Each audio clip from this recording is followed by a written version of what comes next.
السلام علیکم ورحمۃ اللہ وبرکاتہ۔ میں مسکان پروین ایک بار پھر سے آپ لوگوں کے سامنے حاضر ہوں ایک نئے واقعہ کے ساتھ۔ تو وہ واقعہ ہے حضور صلی اللہ تعالیٰ علیہ وسلم کی پیدائش۔ سو پلیز اینڈ تک ضرور دیکھیے گا، اسکپ مت کیجیے گا کیونکہ یہ بہت اچھا واقعہ ہے۔ تو چلیے سٹارٹ کرتے ہیں۔ تو حضور کی پیدائش۔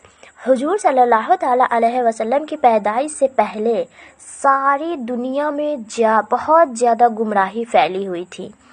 عرب میں تو لوگ بت پرستی کے اتنے عادی بن چکے تھے کہ وہ جب بھی سفر پر جاتے تو اپنے ساتھ اپنے بتوں کو بھی لے کر جاتے تھے۔ ان میں گمراہی اور جہالت اتنی زیادہ تھی کہ وہ اپنی لڑکیوں کو زندہ دفن کر دیتے تھے تاکہ کسی کو اپنا داماد نہ بنانا پڑے۔ اس گمراہی کے دور میں حضور صلی اللہ تعالیٰ علیہ وسلم کی پیدائش ہوئی، لیکن پیدائش سے 50 سال پہلے ہی سے آپ صلی اللہ تعالیٰ علیہ وسلم کے لیے ماحول تیار کیا گیا۔ روایتوں میں آتا ہے کہ زمزم کا کنواں جو حضرت اسماعیل علیہ السلام کی ایریوں سے جاری ہوا تھا، اسے بعد میں ایک قبیلے والوں نے دشمنی میں آ کر بند کر دیا تھا۔ اسی طرح 300 سال گزر گئے اور زمزم کا کنواں اسی طرح بند رہا اور لوگ بھول گئے کہ یہاں مکہ میں کوئی زمزم کا کنواں بھی تھا۔ ایک دن حضور صلی اللہ تعالیٰ علیہ وسلم کے دادا عبدالمطلب رات میں سوئے ہوئے تھے تو انہیں خواب میں ایک انسان نظر آیا جو کہہ رہا تھا کہ پاک پانی کا کنواں کھودو۔ عبدالمطلب ابھی اس انسان سے کچھ پوچھتے کہ اتنی ہی دیر میں ان کی آنکھ کھل گئی اور وہ پریشان ہو گئے کہ آخر یہ کون انسان تھا جو مجھ سے کہہ رہا تھا کہ پاک پانی کا کنواں کھودو، اور یہ پاک پانی کا کنواں کہاں ہے؟ اگلی رات جب پھر سے سوئے تو وہی انسان انہیں پھر سے نظر آیا۔ وہ کہہ رہا تھا کہ پاک پانی کا کنواں کھودو۔ ابھی عبدالمطلب اس آدمی سے کچھ پوچھتے کہ ان کی آنکھ پھر سے کھل گئی۔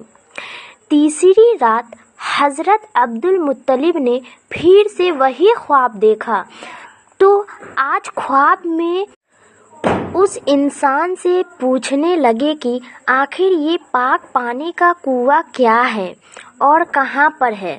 اس انسان نے جواب دیا کہ یہ زمزم کا کنواں ہے جو تمہارے دادا اسماعیل کے لیے جاری کیا گیا تھا اور 300 سالوں سے بند پڑا ہے۔ اے عبدالمطلب، تم صبح کعبہ شریف کے پاس جا کر بیٹھ جانا، ایک کوّا آئے گا اور ایک جگہ پر 3 بار اپنی چونچ مارے گا، بس سمجھ جانا کہ زمزم کا کنواں اسی جگہ پر ہے۔ صبح عبدالمطلب کعبے کے پاس جا کر بیٹھ گئے۔ کئی گھنٹے گزر گئے۔ دوپہر کا وقت تھا لیکن ابھی کوئی کوّا نہیں آیا تھا۔ وہ اٹھ کر اپنے گھر کی طرف جانے لگے، تبھی اچانک وہاں ایک کوّا بولتا ہوا آیا اور پھر ایک جگہ پر 3 بار اپنی چونچ ماری اور اڑ گیا۔ عبدالمطلب سمجھ گئے کہ وہ زمزم کا کنواں اسی جگہ پر ہے۔ حضرت عبدالمطلب نے اسی وقت تمام مکہ والوں کو جمع کیا اور کہا کہ اے مکہ والوں، وہ زمزم کا کنواں جو ہمارے باپ اسماعیل علیہ السلام کے لیے جاری کیا گیا تھا وہ اسی جگہ پر ہے۔ مجھے خواب میں اللہ کی طرف سے بتایا گیا ہے کہ اس زمزم کے کنویں کو جا کر کھودو جو 300 سالوں سے بند پڑا ہے۔ یہ سن کر مکہ والے کہنے لگے کہ ارے عبدالمطلب، کہاں تم ان چکروں میں پڑے ہو؟ اس زمزم کے کنویں کو بند ہوئے 300 سال گزر چکے ہیں، اب تو وہ بالکل ختم ہو گیا ہوگا اور اس کوے کا کیا بھروسہ کہ ہم اس قدر محنت کریں اور پھر ہمیں کنواں نہ ملے تو ہماری تو محنت برباد ہو جائے گی۔ اتنا کہہ کر مکہ والے اپنے گھروں کو واپس چلے گئے۔ عبد المطلب نے کہا کہ اے لوگو، میں تو یہ کنواں ضرور کھودوں گا، مجھے اللہ پر پورا بھروسہ ہے۔ عبد المطلب کا اس وقت صرف ایک ہی لڑکا تھا، ان کا نام حریث تھا۔ اسی کو ساتھ لے کر عبد المطلب وہ کنواں کھودنے لگے۔ اس وقت مکہ کی زمین پتھریلی تھی، وہاں مٹی نہیں تھی بلکہ زمین پر پتھر ہی پتھر تھے۔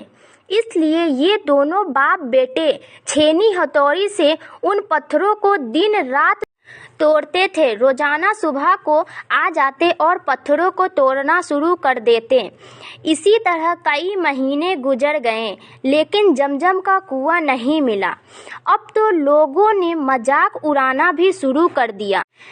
ایک دن دوپہر کی کڑی دھوپ میں پتھروں کو توڑتے ہوئے حضرت عبد المطلب بہت زیادہ پریشان ہو گئے تو اللہ کے سامنے ہاتھ پھیلا کر کہنے لگے کہ اے میرے مولا، اگر آج مجھے زمزم کا کنواں مل گیا تو اگر آپ نے زندگی میں مجھے 10 لڑکے دیے تو اس میں سے ایک لڑکا آپ کی راہ میں قربان کر دوں گا۔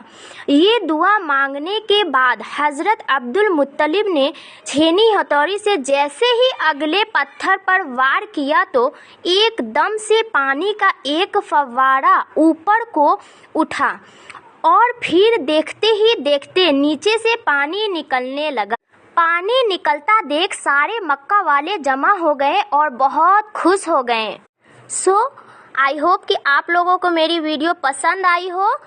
اب میں یہیں پہ اینڈ کرتی ہوں۔ انشاءاللہ تعالیٰ نیکسٹ ویڈیو ضرور اس سے آگے کی اسٹوری، اس سے آگے کے واقعات ضرور آئے گی۔ اس سے آگے کی اسٹوری جاننے کے لیے، واقعات جاننے کے لیے ہمارے چینل کو سبسکرائب کیجیے اینڈ لائک، شیئر، کمنٹ کرنا مت بھولیے گا۔ اللہ حافظ۔